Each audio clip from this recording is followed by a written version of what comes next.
and we've got an empty cooler back at the house for you.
All right, the clock says it's 9 o'clock, so we're going to go ahead and get started. We appreciate everyone's presence here this morning on April the 5th, 2026.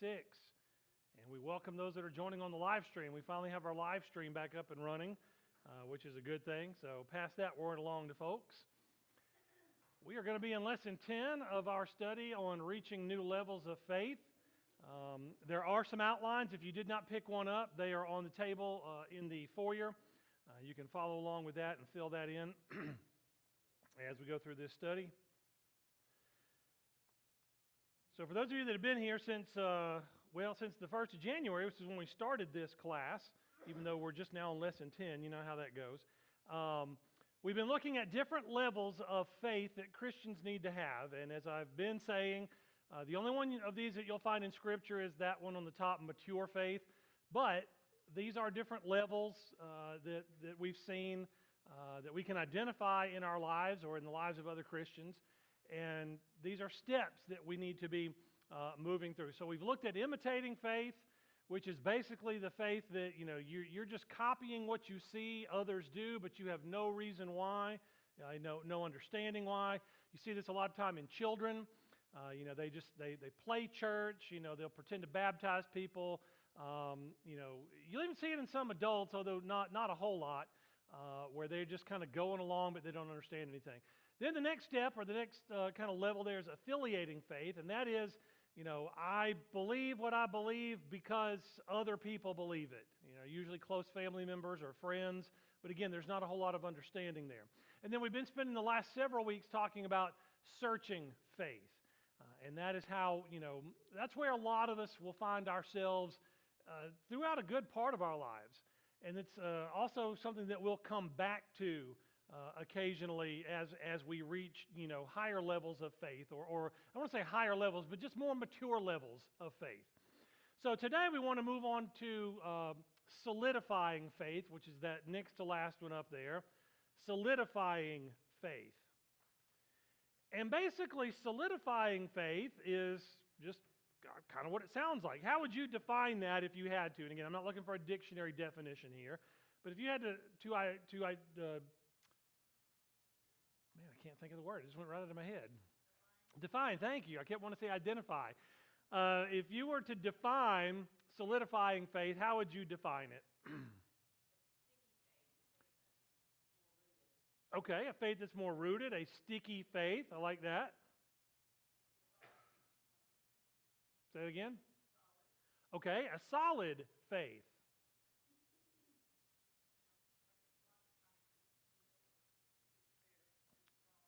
Okay. Do what? Grounded. Okay, all these are excellent definitions, and they're all correct. Okay? Solidifying faith is exactly what it says. It is making your faith solid. It's where you start piecing together the answers to the questions that you've been searching out in that searching faith, which is right below that. Now, again, as I said, in one sense, you'll always be searching for and learning new things. So we'll always kind of be coming back to that searching faith where we're looking for answers, or we're looking for things that help us to solidify our faith. Okay? But at some point, you've got to take what you've learned, what you've searched out, and you've got to make it solid. You'll always be searching, but at some point you need to come down solid on what you believe. Building your belief system on which you intend to base your thought process and your pattern for living. And again, if you stop and think about it, most of us have been at this point in our lives. We've gone through the searching kind of faith. We've spent months or years studying the Bible, learning about what it says, but then we have to make a decision and solidify those things. Because searching faith is really a waste unless we do what? Yeah, put it into action, put it to use, act on what we've learned, and grow, exactly. A lot of people get stuck, and I mentioned this before, a lot of people get stuck at that searching faith, and they're asking the questions, and they're finding the answers, but they never act on them.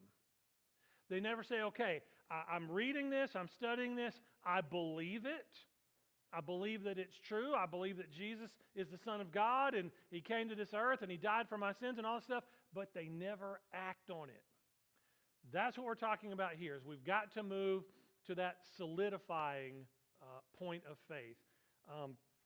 Go in your Bibles to John chapter 4. I'll throw the verses up on the screen here in just a second. But John chapter 4, and we want to look at verses 46 through 54. I actually preached a sermon on this a few weeks ago, so hopefully some of you here remember it, or at least were paying attention. John chapter 4, 46 through 54.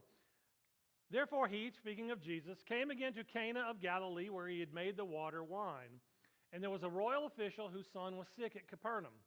When he heard that Jesus had come out of Judea into Galilee, he went to him and was imploring him to come down and heal his son, for he was at the point of death. So Jesus said to him, unless you people see signs and wonders, you simply will not believe. The royal official said to him, Sir, come down before my child dies. Jesus said to him, Go, your son lives. The man believed the word that Jesus spoke to him and started off. As he was now going down, his slaves met him, saying that his son was living. So he inquired of them the hour when he began to get better. Then they said to him, Yesterday at the 7th hour the fever left him. So the father knew that it was at that hour in which Jesus said to him, Your son lives. And he himself believed, and his whole household. This is again a second sign that Jesus performed when he had come out of Judea into Galilee. Now, I want to point out a couple things right here. If you go back to verse 49 and 50, this man is imploring Jesus to come down and heal his son. 49, come on down before my child dies. Jesus said to him, Go, your son lives. And then what's the next phrase there? Okay, the man believed. And how do we know that he believed? Okay, he left and he went back home. But now, look at verse 53.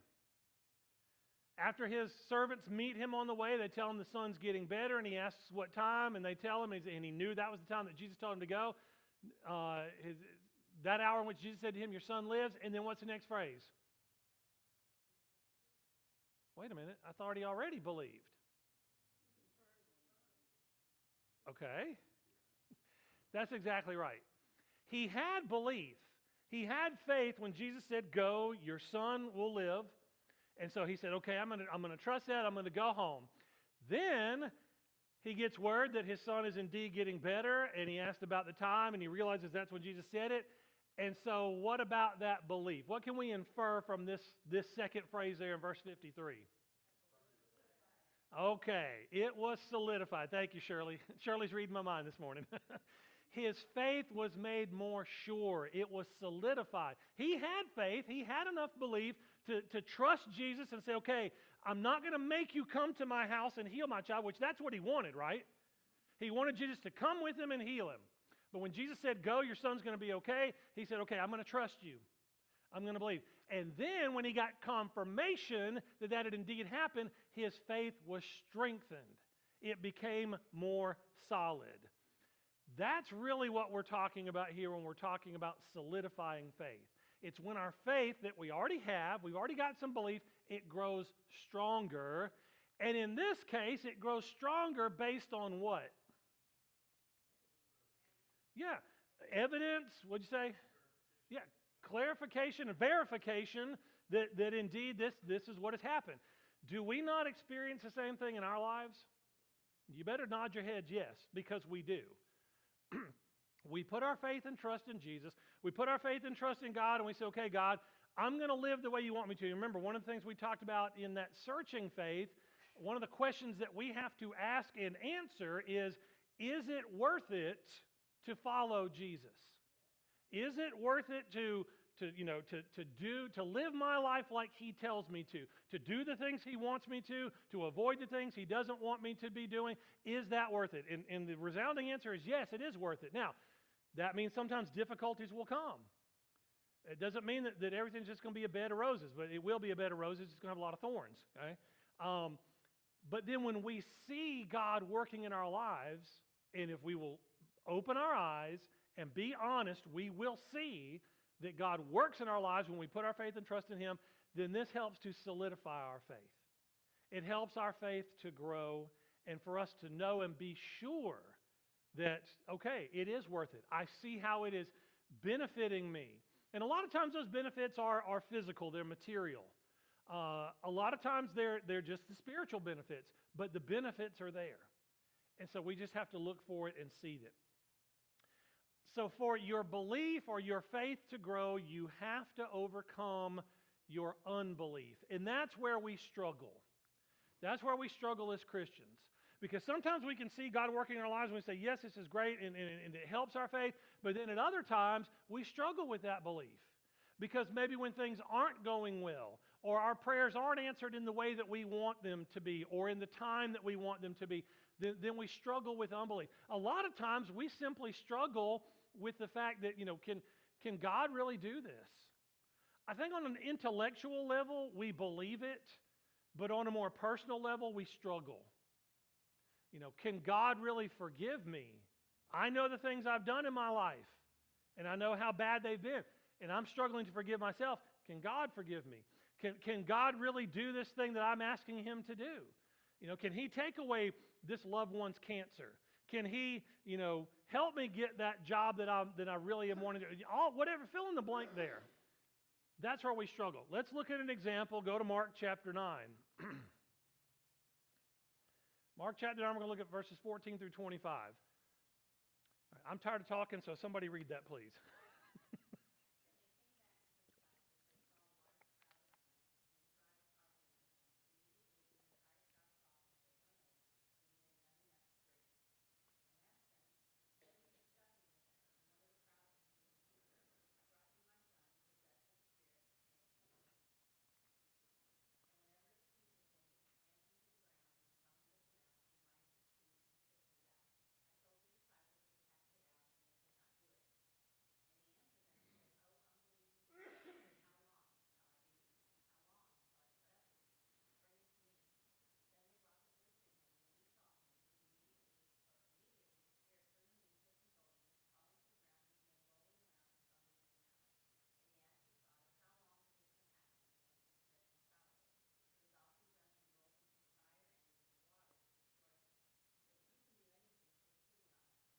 Okay, pause right there. I know I said through 25. We'll get to that in a second, okay? But this is where I want to pause for a minute.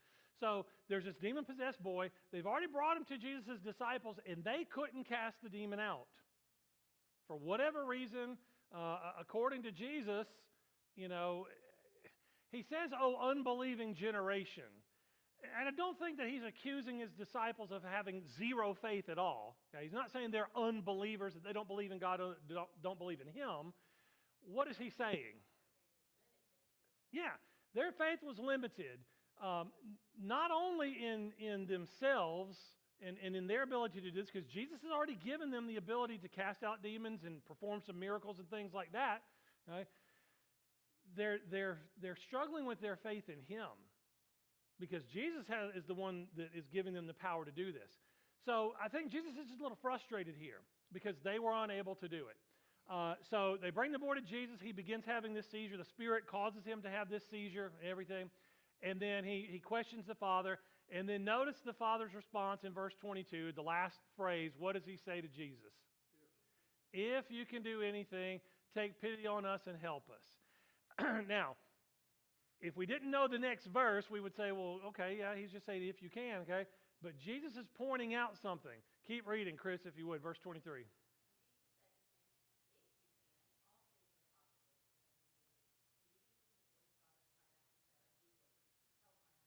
Okay. So the man says, if you can do anything, he's expressing some doubt. He's expressing some unbelief, basically. And so he says to Jesus, if you can do anything, they couldn't. If you can, help us. And then Jesus calls that out. He says, if you can, all things are possible. What? To him who believes. Now, again, don't misunderstand that. That does not mean, well, if I just believe strong enough, I can do anything. What is he saying here? Yes. All things are possible to him who believes in whom? In Jesus, in God. Jesus is the one with the power. And so our struggle, again, is that we tend to limit God or Jesus in our minds. And I don't think, again, we do it intentionally. It's just that, I think a lot of times we project onto God our limitations and our weaknesses. We look at ourselves, or we look at what human beings can do, generally speaking, and then we want to apply that to God as well. And we say, okay, I know what our limits are, I know what we're capable of, so God, if you can do to that, but Jesus here is saying, yeah, the apostles weren't able to do it, but I can do anything. If you'll just have enough faith in me, not in your own ability, not even in what you want to happen. If you'll have enough faith in me, all things are possible. Go ahead, Chris.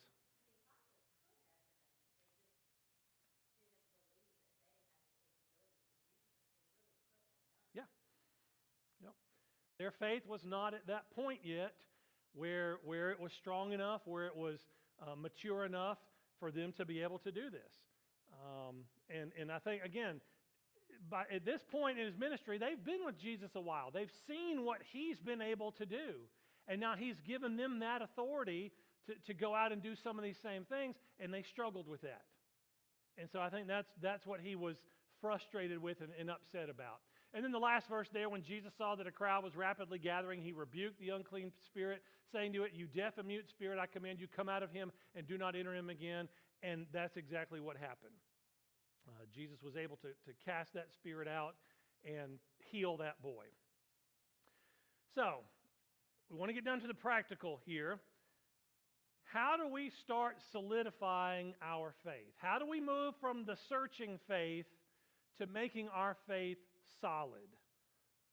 So point A, or the first part of the answer is, number one, we have to come to some conclusions. We have to come to some conclusions. And that conclusion is basically this: I either believe it or I do not. Again, we can search, we can question, we can ask however long we need to, but at some point we've got to make a decision. We've got to reach some conclusions. Am I going to believe this? Again, that first example we looked at, where that man came to Jesus and said, come heal my son, and Jesus said, go. That man had to make a decision.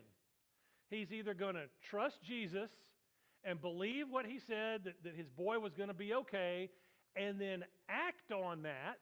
And his action was doing what? Turning around and going home, instead of, again, dragging Jesus with him. So we have to choose whether we're going to believe it or not. And again, this is where a lot of people, this is where they get stuck. Because they can't make a decision, or they're scared to make a decision. Because making a decision, and let's just assume the decision is to believe it, what does that imply? Change? What else? Yeah. Exactly. Faith and trust, we have to say, okay, I'm going to do this. Think about Peter. We looked at this example before. When Jesus walks on the water, and Peter says, if it's you, Lord, command me to come out there. And he says, come on. Peter had a decision he had to make right then. He had to say, am I going to trust Jesus that he's going to give me the ability to walk on water? And he did, at least for a moment. Peter stepped out of the boat, and he had enough faith. He kept his eyes on Jesus, and he was able to do that. Kathy Jo, you had a comment? That was it? Okay.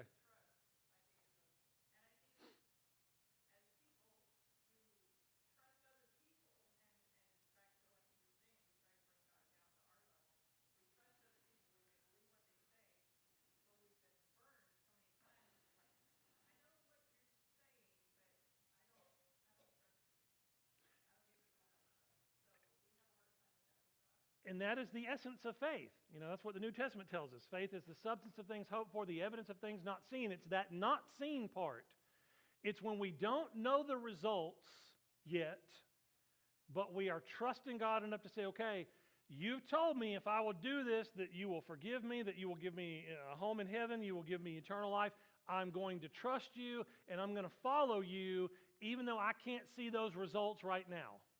Chris, go ahead. Mm-hmm.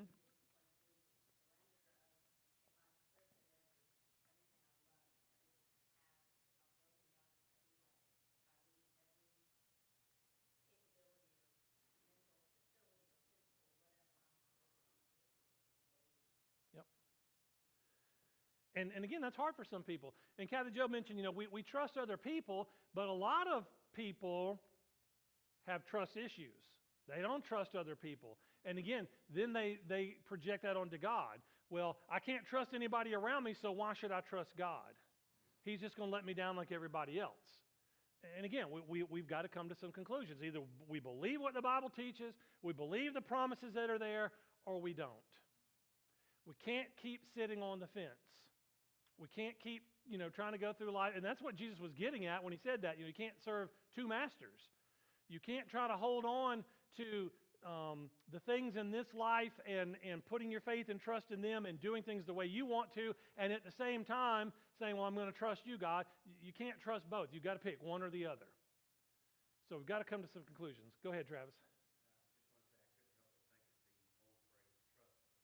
Mm-hmm. And God gives us that verification. We see the examples that we have in Scripture. We see the examples we have in our own life. And he is basically saying, trust me. Even though we can't verify everything we may want to, there's enough evidence, there's enough that God shows us that we can say, okay, God, I'm going to trust you. And that is basically what he is saying, is trust me. And then the second conclusion we need to come to is, do I accept God's will for my life? And we touched on this already, but we want to look at it again. And we're going to go to 2 Corinthians chapter 12, verses 7 through 10. 2 Corinthians 12, 7 through 10. Again, I'll put it on the screen if someone would read that, please.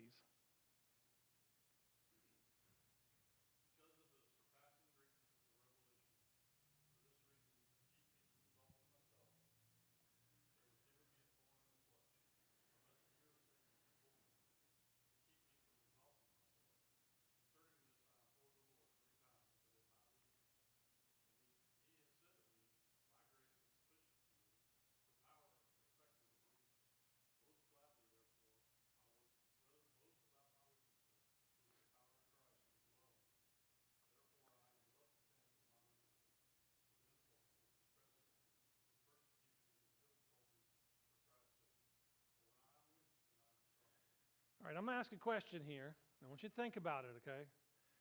Was it God's will that Paul have this thorn in the flesh?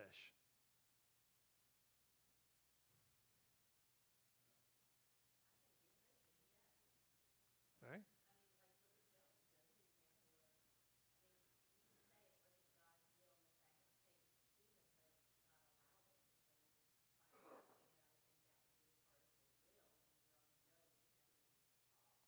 Okay. Okay. Okay. It wasn't his will that he initially got it, but it was his will that he lived with it. Go ahead, Frank. Uh-huh. What was it? Okay.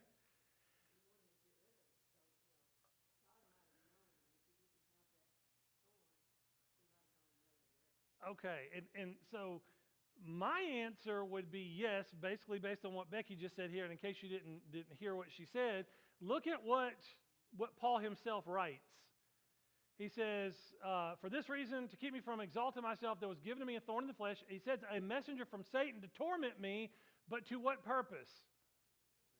To keep me from exalting myself. And what Becky just said is, God might have known, and God probably did know, if Paul didn't have that thorn, he might have gotten a little too big for his britches, as we might say. And so God said, I'm going to let this happen because I need you to work for me. And so, in that sense, that was God's will. Now, oftentimes we think of, when we think of, I don't want to say it was a trick question, but it's a question we really need to stop and think about. Because a lot of times when we ask questions like that, was it God's will for this bad thing to happen or for this suffering to happen? We automatically want to say no because we don't want to think that God wants us to suffer. And in one way, God doesn't want us to suffer. I don't think God takes joy from the suffering itself. But what God does do is He takes joy from the results if we allow those results to make us into the people that He's trying to make us into. Again, use the example of a parent and a child, and that child begins to learn to walk. And you're joyful at that. But what has that child got to go through in order to learn to walk? They're going to fall down. Okay? They may hurt themselves. Now, do you take joy in that as a parent? You don't take joy in their suffering, but what do you rejoice in? The results of the fact that they're learning to walk, and you understand that that's part of the process. I think it's the same thing with God. God knows that some suffering, some growing pains are part of the process of making us into who we need to be. And I think God takes joy in that. Again, not that He's up in heaven looking down on us, and every time that something bad happens, He's laughing and pointing His finger, okay? Don't misunderstand. God doesn't take joy in our suffering that way, but He takes joy in the process because He sees that we're growing and learning. Go ahead, Kathy Jo.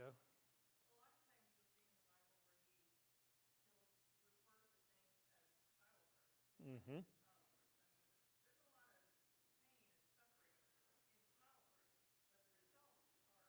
Mm-hmm.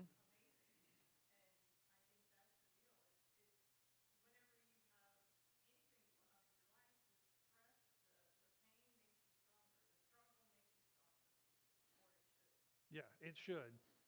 And the Bible even says, talking about childbirth, the literal childbirth, once that child is born, the mother basically forgets all the pain. Now, you women will have to verify that, okay? And I don't think that means you never recall it, but the comparison of what it produced, and that compared with the pain you went through, the end result is so much better.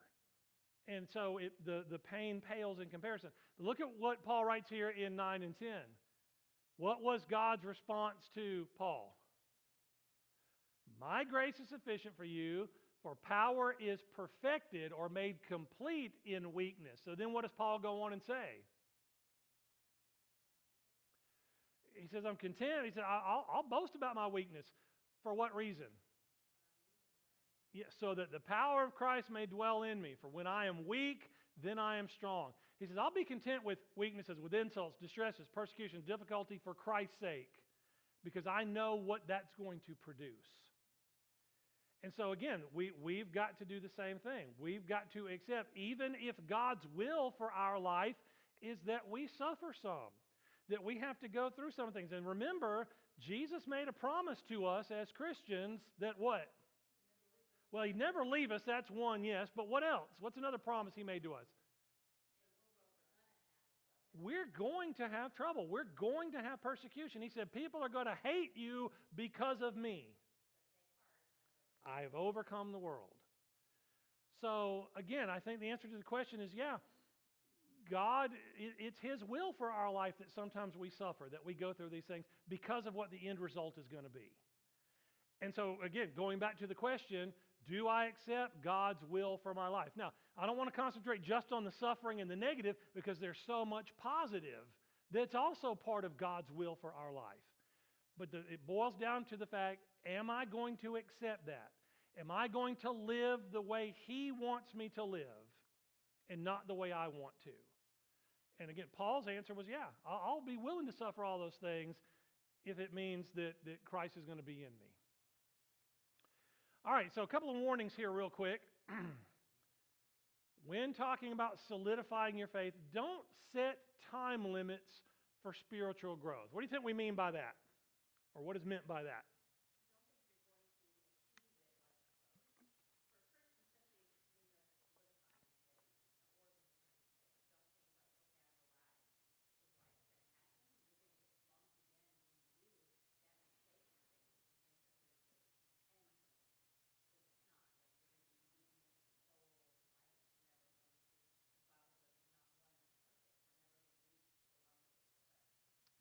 Dan?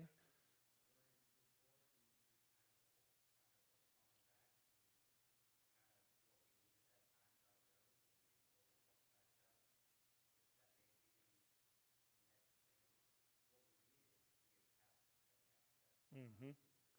So it's the roller coaster, it's the ups and downs, but if you look at the whole thing, the gradual movement is up. Yeah, there's going to be down times, but hopefully that downtime here is not as far down as it was back here. There is gradual and perceptible growth.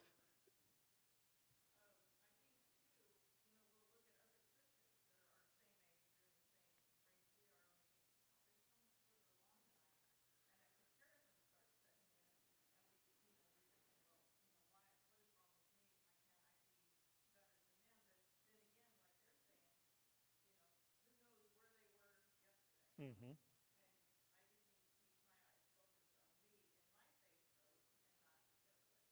Absolutely. And these are all exactly correct. I would also add to that as well. Don't try to set a specific time that, okay, I'm going to be at this level by this time next year, or by the time I'm in my 30s or 40s or whatever, I'm going to be at this point, because what's likely going to happen? Yeah, life's going to happen.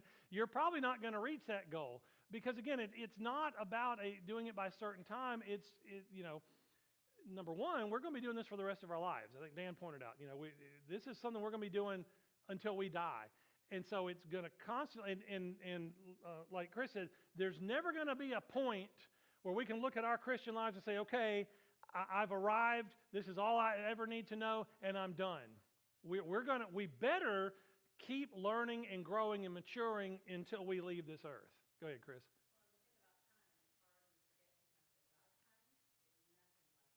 Absolutely. Absolutely. So don't set time limits for spiritual growth. However, do recognize when it is time to move forward. Don't get stuck. Don't get stuck. We said this at the beginning. Don't get stuck at that searching faith and you never move on to the solidifying faith. You always need to be evaluating your spiritual life. And a lot of times this is only, you can only do this with the help of others. Because a lot of times it's people looking at it from an outside point of view that can help us along. But do recognize when it's time to move on, to make a decision like we said a few moments ago, and act on that and then keep growing and moving in our faith. Go ahead.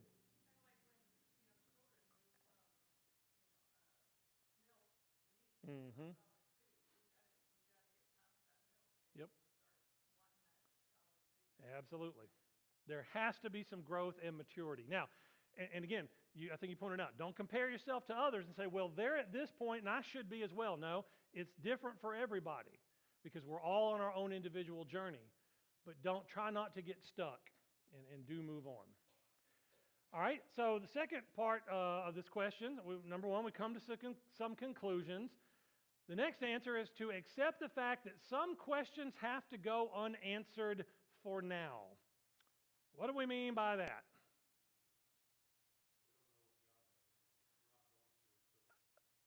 All right, we don't know what God knows, and we are never going to know what God knows, especially while we're here on this earth. We are never going to know everything that God knows. Okay? So when we're talking about asking the questions and looking for the evidences, what we need to realize is we need sufficient evidence for a conclusion, not exhaustive evidence. What's the difference?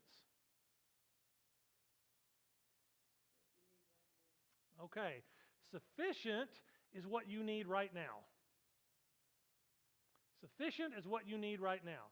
And again, some of us struggle with this. We want to be able to answer every single question, every single objection that might come up or that we might can think of. We've got to get beyond that because we're never. It's likely that we will never be able to do that. Let's look at the book of Job. I know we looked at Job a couple of weeks ago, or actually last week and the week before. But let's look at this is towards the end of the book of Job, and Job is finally beginning to realize and understand, Even though, and I pointed this out before, as far as we know, he never got the answer to his question, which his question was basically what? Why, Lord? Why me? Why am I going through all this? And God's answer was basically, yeah, trust me. I'm God. I'm in control, and you just got to trust me. As far as we know, God never told Job, well, Satan came to me one day and I pointed you out to him and he wanted to test you, and so I allowed him to do that. Now, we understand that because that's what's written in the book, but there's no indication that information was ever given to Job. And so Job just had to accept God's answer. Okay, but let's look at Job's response. Towards the end of the book, Job's beginning to realize all this stuff. God has responded to Job, and let's see what he says. Somebody read these 3 verses, please.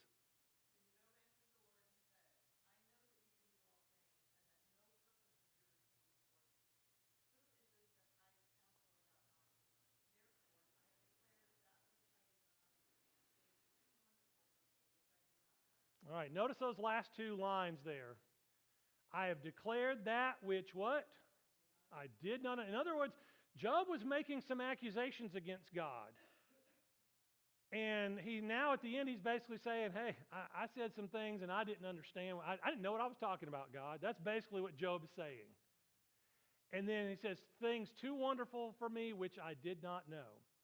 Remember, part of God's response to Job was to tell him or to ask him what? Exactly. Where were you when I created the earth? Where were you when I put the stars? And where were you when I did all this stuff? And I think a lot of that was a revelation to Job. I mean, I think Job believed and understood that God created everything, but God's kind of given him a few specifics here, and basically saying, Job, can you explain how I did all this? Can you explain how I keep all this going? And of course, Job couldn't. Just like today, we can't. Now, we may know a little more than Job, through scientific discoveries and stuff, but we don't know. We don't understand how God does it all. And so we need to be like Job and say, hey, I'm just going to shut my mouth, God, because I don't know what I'm talking about. Go ahead, Chris.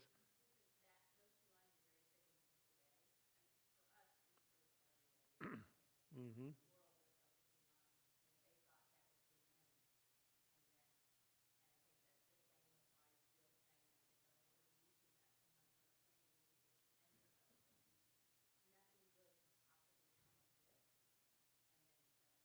Mm-hmm.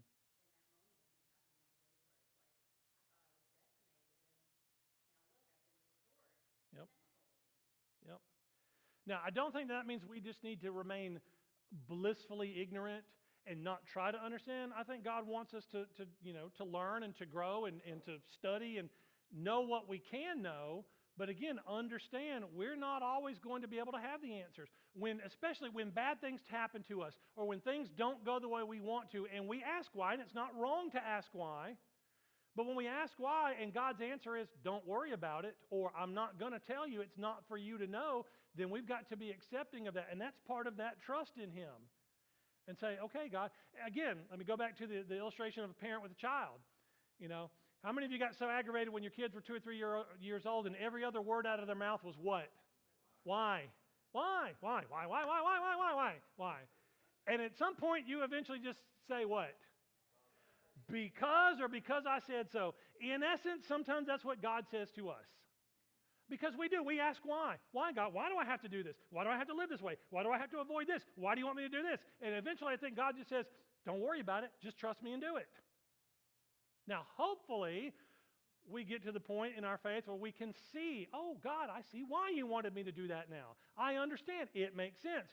But realize sometimes we're never going to get that answer. And it may be something that, like DJ said, when we get to heaven on the day of judgment or whatever, and God, why? Or maybe God will give us that knowledge already. When we get there, oh, I get it now. Okay? But understand we may not get that answer right here. Okay, let me move on because we've got about 7 minutes left, and I want to get done with this today. All right, so point number 2 here, an infinite God is hard for the finite mind to grasp. And it is. It's mind-boggling. We cannot comprehend God the way that we would like to a lot of times. A lot of us we want the answers to the questions. We want to understand. I'm one of those people. I like the big picture. Before I go on a trip, I'll pull up the map and I'll look at where I'm going and look at the route and say, okay, I need to know, well, what's coming up? A lot of times in the Christian life, we can't do that. Now, I know the destination in the Christian life is heaven, but I'm not going to be able to see everything on the journey between now and then, as much as I would like to. It's just not going to happen. I'm going to skip this passage. Feel free to go back and read it if you want. 1 Corinthians 1:18. He talks about the cross being foolishness. You know, to the world it is. It doesn't make sense that God would send his son in earthly human form and that he would go die on a cross for our sins. That doesn't make sense to the world, but that's what God chose. And so that's what we preach. Point number 3, there are secret things that we do not need to know. There are secret things that we do not need to know. I'll be honest with you, you really stop and think about it. Because if I knew all those things, what might that entail? I know that's a very open-ended, weird question. Okay, might be on the same level with God, might have all those responsibilities. Chris?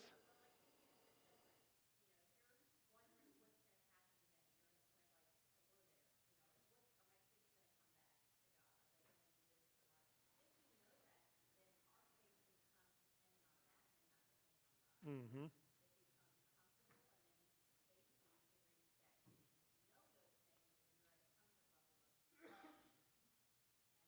Yeah. No, it's not. No, it's not. And like I said, that takes faith out of the equation. It takes trust out of the equation because then we know everything. So there's some secret things we do not need to know that God's not going to reveal to us. Again, at least while we're here on this earth. We just read that verse in Job. Deuteronomy 29:29, the secret things belong to the Lord our God, but the things revealed belong to us and to our sons forever, that we may observe all the words of this law. Again, secret things belong to God. And God's got some secrets that he's not going to reveal to you. And we just got to accept that and move on. Yeah, if God put that, I don't know that we could, Shirley. We probably couldn't survive. Our brains would probably explode, literally. Go ahead, Travis.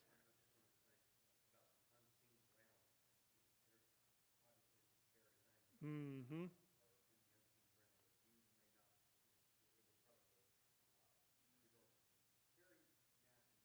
Absolutely. Yep, absolutely. And then this verse here, Matthew 10:16, Jesus says, "Behold, I send you out as sheep in the midst of wolves, so be shrewd as serpents and innocent as doves." The last phrase I want to concentrate on real quick. I said a few moments ago, we don't need to be, ignorance is bliss, but sometimes we do.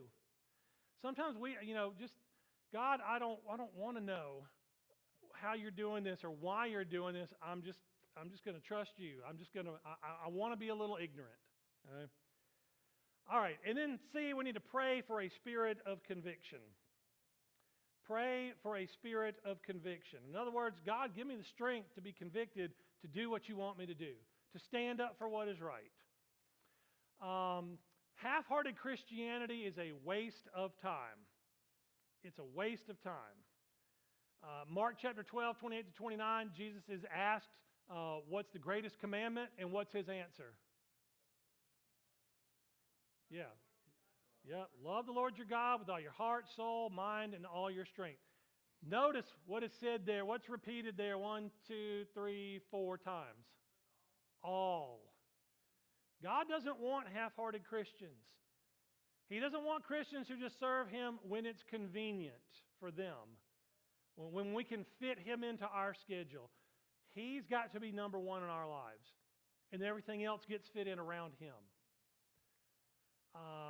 And then you've probably heard this phrase before, those who live for nothing will die for nothing.